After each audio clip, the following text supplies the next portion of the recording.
Hello mga karespeto at isang makulimlim na hapon nga po pala sa ating lahat. At nandito nga po pala tayo ngayon sa Casa Batik. Ito po yung House of Prayer Bougainvillea. At samahan nyo nga po pala akong pasyalan ang lugar nila. At ito nga po pala ay matatagpuan sa Along Gapan, Cabiao Bypass Road, Gapan City.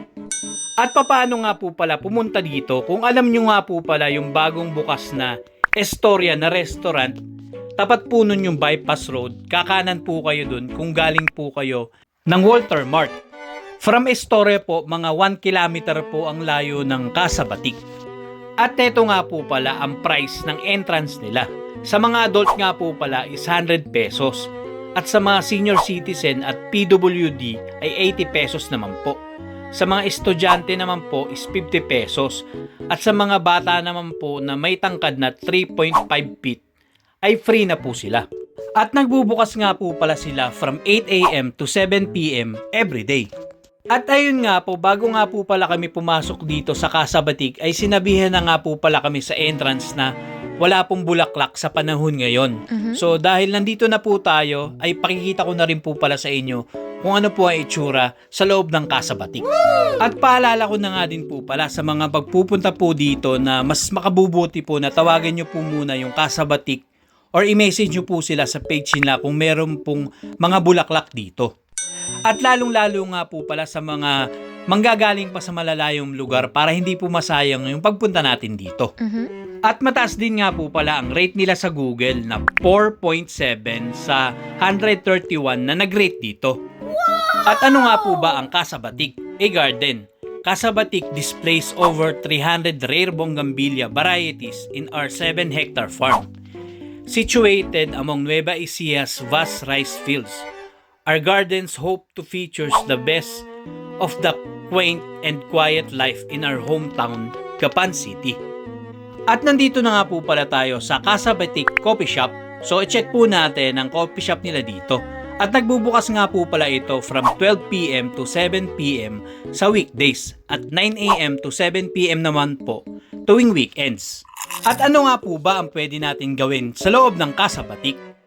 So you can enjoy variety of activities including po na exploring the gardens, dining at the cafe, and visiting the plant nursery. Visitor can also rent villas, relax in the pools, or attend special events like music and performances. At sa mga mahilig naman po sa Bougainvillea at gusto nyo pong mag-uwi, is nagbebenta nga po pala sila dito ng mga bulaklak. At meron nga po pala sila ditong nursery ng Bougainvillea na mabibili nyo po sila na nasa Pasuna. At sa mga gusto naman po magstay dito, is meron po silang pinaparent na villa dito with air condition na po siya. Meron po dito na 3,500, half day po siya, and yung isa naman po ay 6,000 pesos, whole day naman po siya. At available nga din po pala ito sa Airbnb sa mga gusto po mag-staycation. Ang Villa A po nila is good po siya sa 4 person at yung Villa B naman po is good po siya sa 10 person. At ang mga presyo naman po ng pagkain nila dito, tulad po ng burgers, is nagre-range po siya ng 250 pesos. Ang pasta naman po is 135 pesos. Cold coffee naman po is 120 to 140. Ang coffee special nila is 165 po. At ang hot coffee naman po nila is nagre-range po siya ng 100 pesos to 125 pesos. Thank you. At habang naghihintay nga po pala tayo ng order natin, ispasyalan na po natin ang Casa Batik. At sa tingin ko nga po pala, ang best month na pumunta dito ay summer month. So mga March to May po, is sigurado pong full bloom na po ang mga bulaklak nila.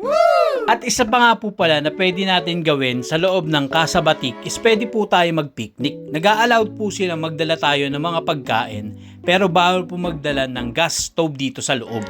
At wag po natin kakalimutan na magdala ng picnic mat para may maupuan po tayo dito.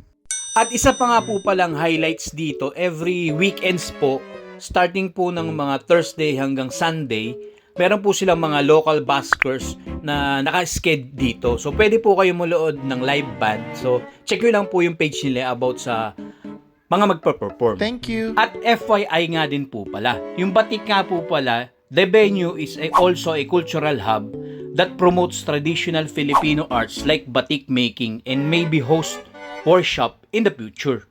At kung tatanungin nyo nga po pala ako, kung magiging sulit yung binayad po namin na 100 pesos per head dito, na kahit walang bulaklak, nung narinig po namin yun, dun pa lang po sa entrance, ang naging itinerary na po namin is pumunta po sa cafe nila at magkape lang po. At sa tingin ko nga po pala ay hindi magiging sulit yun. Ang mas magandang gawin nyo po dito, kung pupunta po kayo ng kasama po ang family nyo, is makabubuti po na mag-picnic po kayo dito and pumunta po kayo ng weekends para makapanood po kayo ng mga nagbabasker o mga live band dito. And doon po sa punto na yun is magiging sulit yung 100 na binayad nyo. Thank you. At para nga po pala, hindi na po tayo madismaya sa pagpunta po dito, is mas makabubuti nga po pala na magpunta po tayo dito ng March, April, May. Dahil yung mga buwan po na yun is doon po nagbubloom yung mga bulaklak. Lalong-lalo na po dito sa Casa Batik. At eto nga po pala ang private villa nila. Pagkakatabi lang po yan, yung iba po dyan meron pong private pool. Kung gusto nyo pong magpa-reserve is pwede po kayong pumunta sa Airbnb and mamili na lang po kayo kung anong villa ang gusto nyo. At dahil wala nga po palang bulaklak ngayon, ay ilalagay ko na lang po yung mga picture sa screen natin para makita nyo po kung gaano kaganda ang Casa Batik kapag may bulaklak.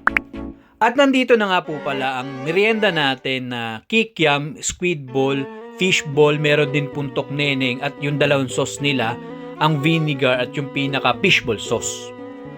At bago nga po pala tayo matapos ay inaanyahan ko nga po pala kayo mag-like and subscribe and i-click nyo po yung notification button para ma-update po kayo sa mga bago pa natin mga video. Maraming salamat po.